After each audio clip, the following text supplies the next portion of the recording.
Hola, bienvenido a YouScience y nos encontramos de regreso en nuestra sección de videos de termodinámica química. Y en esta segunda serie de nuestros videos hablaremos sobre la termoquímica, donde aprenderemos y abordaremos temas relacionados como el calor sensible, el calor latente, el calor de reacción y efectos térmicos de una reacción química. Y para empezar esta segunda serie, nuestro primer video hablaremos sobre el calor sensible. Y este puede entenderse como la transferencia de calor hacia un sistema donde únicamente estamos modificando su temperatura, ya sea que ésta aumente o que ésta disminuya, pero solo estamos modificando la temperatura. Es decir, no van a haber cambios en la composición del propio sistema, no va a haber cambios de fase del propio sistema y mucho menos vamos a abordar por el momento alguna reacción química dentro del sistema, porque solamente estamos hablando del calor sensible, aquel que se relaciona directamente con la temperatura del sistema. Este calor sensible, en la práctica, para poder calcularlo, hacemos uso de ecuaciones empíricas que son dependientes de la temperatura, y en la gran mayoría de la literatura y de las tablas que a veces utilizamos para encontrar este calor sensible viene en una presión constante, es decir, se hacen los análisis y las investigaciones para estas correlaciones o estas ecuaciones empíricas a presión constante, donde la presión del proceso o del sistema no va a cambiar, siempre va a ser la misma. Entonces, para poder calcular generalmente el calor sensible, utilizamos la capacidad calorífica a presión constante. A continuación pasaremos a resolver un ejercicio práctico donde apliquemos el concepto y una ecuación empírica del calor sensible, pero solo para una sustancia en particular. Ya más adelante hablaremos sobre cómo calcular el calor sensible de una mezcla de sustancias, pero por ahora aprenderemos solo de una sustancia en específico. Para ello, acompáñenos a resolver este ejercicio. Antes de empezar a resolver el ejercicio, hay algunos aspectos que debemos de tomar en consideración para realizar los cálculos. Muy bien, aunque no se mencionó al inicio de la introducción, hay dos parámetros que vamos a estar trabajando. Uno es la temperatura, la cual va a ir cambiando en el proceso, y la otra es la presión. Aunque ésta se mantenga a presión constante, es algo que debemos de tomar en consideración. Y cuando nosotros hablamos de temperatura y presión, estábamos hablando de la entalpía. La entalpía engloba a estos dos parámetros. Si yo quisiera obtener la diferencial de la entalpía, como habíamos recordado, entonces puedo decir que la diferencial de la entalpía con respecto a la temperatura a presión constante más la diferencial de la entalpía con respecto a la presión manteniendo la temperatura constante es una función que engloba la temperatura y la presión. Pero como estamos aprendiendo calor sensible a presión constante, este término que yo tengo aquí en la diferencial de presión no van a haber cambios y entonces se hace cero. Por lo tanto, este aspecto se hace cero y nada más me quedo con que la diferencial de entalpía es igual a la diferencial de entalpía con respecto a la temperatura a presión constante. Y en videos anteriores, cuando vimos la primera serie de la primera ley de la termodinámica, este término nosotros lo conocíamos como capacidad calorífica a presión constante, con la única diferencia de que en ese entonces nos daban esta capacidad como un valor invariante, un valor constante. Sin embargo, ahora lo vamos a utilizar como una ecuación empírica para calcular el calor sensible. Bien, entonces esto me va a quedar como la diferencial de la entalpía es igual a la capacidad calorífica a presión constante por la diferencial de temperatura. Si yo integro en ambos lados, voy a obtener desde el estado 1 hasta el estado 2 de la diferencial de entalpía es igual a la integral desde una temperatura inicial, vamos a llamarla T0, hasta una temperatura T1 o temperatura final, ¿bien? De la capacidad calorífica por la diferencial de temperatura. Así, el cambio de entalpía es igual a la integral desde la temperatura inicial a una temperatura final, vamos a cambiar la temperatura final mejor, de la capacidad calorífica por la diferencial de temperatura. Como vamos a integrar en términos de la temperatura, es por ello que la capacidad calorífica es una ecuación en términos de la temperatura. Y nuestro ejemplo, ahora sí, dice lo siguiente. Calcula el calor necesario para aumentar la temperatura de 1 mol de metano. ¿Qué quiere decir? Que vamos a estar trabajando con el metano. Esa es la sustancia. Recuerden que estamos trabajando una sustancia en particular para este ejemplo. De 320 grados centígrados, es decir, nosotros vamos a partir desde los 320 grados centígrados y lo vamos a calentar hasta los 860 grados centígrados. Entonces nosotros vamos a venir y vamos a calentar el metano hasta una temperatura de 860 grados centígrados. En un proceso de flujo estable a una presión lo suficientemente baja para que el metano se considere un gas ideal. ¿Bien? Entonces, como vamos a trabajar a una presión estable, una presión constante, vamos a poder hacer uso de la capacidad calorífica a presión constante, la cual nos están dando aquí como una ecuación empírica que les voy a colocar a continuación.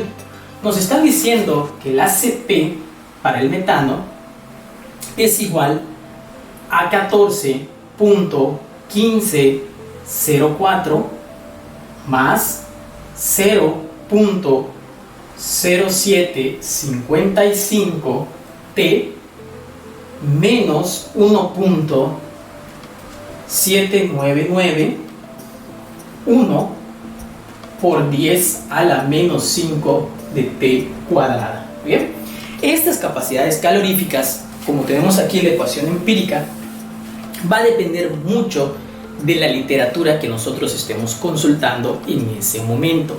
Van a haber cambios, pueden ser diferentes correlaciones, diferentes ecuaciones, pero al final, cuando nosotros realicemos el proceso, debemos de llegar a la misma respuesta. ¿Qué quiero decir? Que esta es la correlación o la ecuación empírica que me está proporcionando el ejercicio. Pero si yo fuera a otras tablas o a otros libros y encuentro la capacidad calorífica del metano, probablemente no sea la misma expresión. Ellos me darían su propia expresión. Pero cuando yo integre y resuelva el ejercicio, el calor va a ser el mismo. ¿Bien? Entonces, en este caso, vamos a aplicar la ecuación que ya tenemos aquí y nos dice que la entalpía, esta es entalpía molar, es decir, con 1 mol. Entonces, como estamos trabajando 1 mol, pues podemos hacerla. Ya más adelante, en el siguiente video, veremos cuando no sea solamente 1 mol, que sea menor o mayor a 1 mol. Pero aquí estamos trabajando la entalpía molar o el calor molar, ¿bien? Porque estamos hablando de 1 mol. Entonces vamos a ver cómo vamos a integrar. Aquí se me olvidaba que en esta correlación la temperatura tiene que estar en Kelvin. ¿Bien? Entonces aquí también va a depender mucho de si la literatura en qué unidades vamos a manejar la temperatura. En este caso nos están pidiendo que la temperatura que se registre debe ser en kelvins. Entonces cuando yo venga a esta ecuación y coloque mis límites inferior y superior de la integral, la temperatura inicial y la temperatura final deben de estar expresados en grados Kelvin.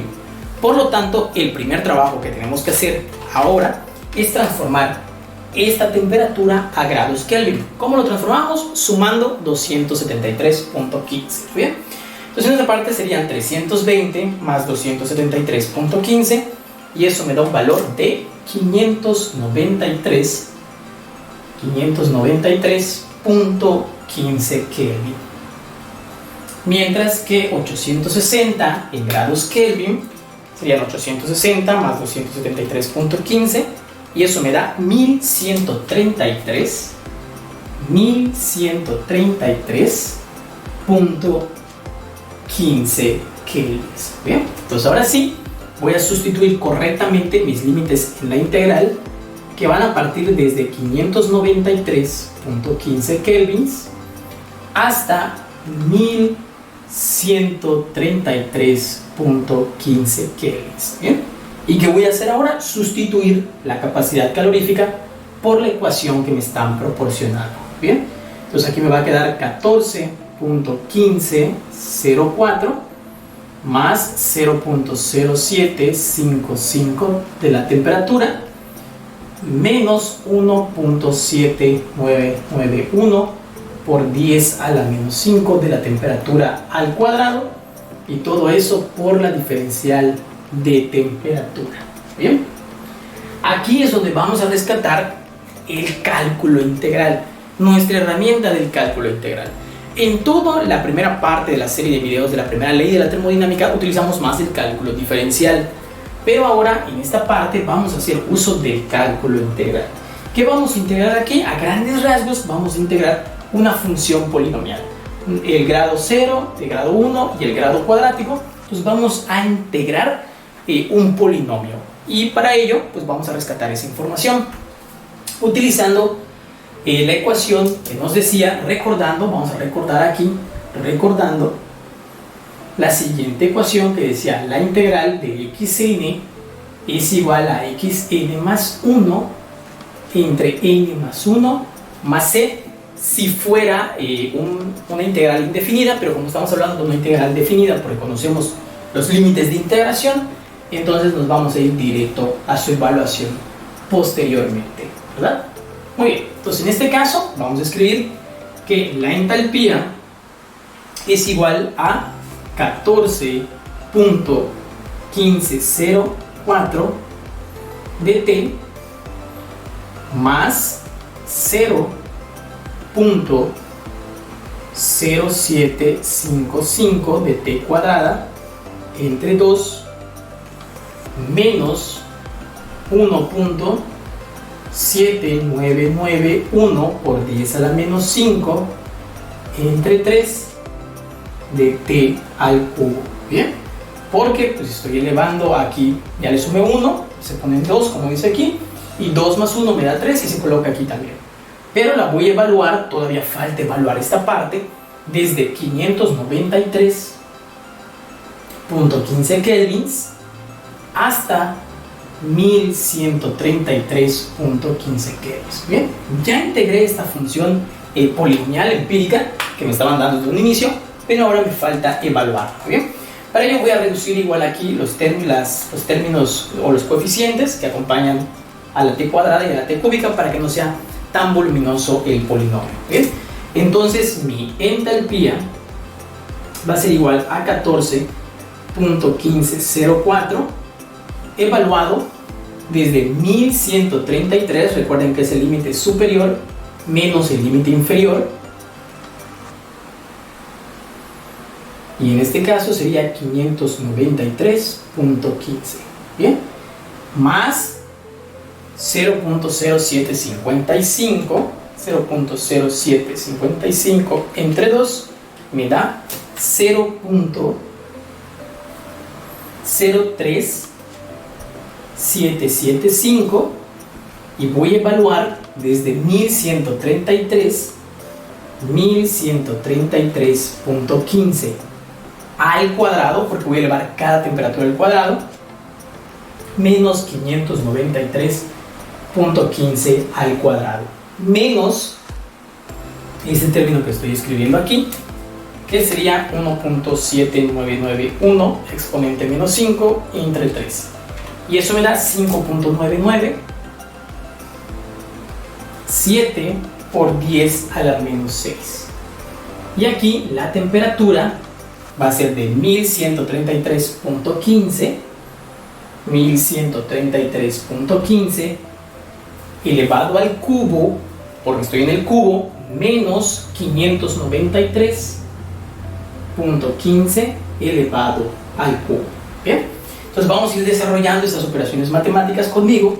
Como es la primera vez que estamos resolviendo este tipo de ejercicios de calor sensible para una sustancia, lo vamos a hacer paso a paso. Bien, ya después nosotros podemos ir saltando algunos pasos que son más sencillos sin tener que escribir todo el procedimiento, pero por ser la primera ocasión lo estamos escribiendo todo. Bien, entonces en este caso voy a colocar cuánto es 14.1504 por 1133.15 menos 593.15, que da un valor de 7.641.216. Bien, y en este caso voy a multiplicar esto después de realizar el cuadrado de esto menos el cuadrado de esto para que me dé. Bien, entonces vamos a poner 0.03775 por 1133.15 al cuadrado menos 593.15 al cuadrado, y eso nos da un número un poquito más extenso, que sería más 35.190.625. Voy a tomar 3 decimales, por aquí tomamos 3 decimales, y ya para terminar solo me falta esta parte de aquí. Bien, voy a colocar el negativo, porque esa es una resta, y va a ser 5.997 exponencial a menos 6 por 1133.15 al cubo menos 593.15 al cubo, y eso nos da un valor de 7.474.128. Entonces ya realizo esas operaciones matemáticas, esos términos para culminar, y voy a obtener que la entalpía final es de 7.641.216 más 35.190.625 menos 7.474.128. ¿Bien? Me da un estimado o una aproximación de 35.357.713 joules sobre mol. Bien, aquí al inicio se me olvidó comentarles que las unidades de la capacidad calorífica que nos estaban dando eran joules, mol, kelvin. Muy bien, el kelvin, cuando nosotros integramos, sí nos queda aquí al cuadrado y al cubo, pero por convención y facilidad de estos problemas, cuando nosotros dejamos la temperatura en kelvin, se elimina y nos queda joules entre mol. Es por eso que esta era la entalpía molar. Muy bien. Entonces, este es el calor necesario que nosotros debemos aplicarle al sistema de metano para que vayamos desde los 320 grados centígrados hasta los 860. Entonces, en este proceso, nosotros le vamos a depositar o inyectarle calor al sistema de un valor que está aquí de 35.357.713 joules por cada mol. ¿Qué quiere decir? Que si tuviéramos 2 moles de metano, entonces nada más multiplicaría esto por la cantidad de moles, es decir, por 2. Si tuviera 10 moles de metano y los quiero llevar tanto de 320 grados centígrados hasta los 860 grados centígrados, pues nada más multiplico esto por los 10 moles. Muy bien, este era el primer ejercicio. Es un poco extenso porque tenemos que recordar las herramientas tanto de termodinámica, ahora que estamos aprendiendo el calor sensible, como las herramientas del cálculo integral. Bien, ya en futuros videos vamos a realizar más ejercicios de esto, más detallado. Vamos a hacer para una mezcla de sustancias, encontrar el calor sensible de una mezcla de sustancias. Posteriormente les vamos a mostrar cómo hacer esto con una calculadora, la calculadora que yo manejo aquí, para que no estemos trabajando todo este procedimiento. Y para finalizar vamos a utilizar una herramienta que hemos desarrollado a través de la interfase de MATLAB, donde ya tenemos un código y nosotros solo seleccionamos las sustancias o la sustancia y la temperatura a la que la queremos partir y la queremos llevar, y también la cantidad de moles. Bien, entonces en este paso lo estamos aprendiendo poco a poco y luego vamos a hacer uso de las herramientas digitales. Sin embargo, queríamos mostrarle primero el paso estricto, la teoría detrás de todo el software, para que nosotros podamos seguir continuando con estos temas de termoquímica. Como siempre, te agradecemos haber llegado hasta el final del video, y si has sentido que has aprendido algo nuevo y consideras que el video es bastante bien, nos ayudarías bastante compartiendo y regalándonos un me gusta. Te recordamos que esto es YouScience y nos vemos en el siguiente video.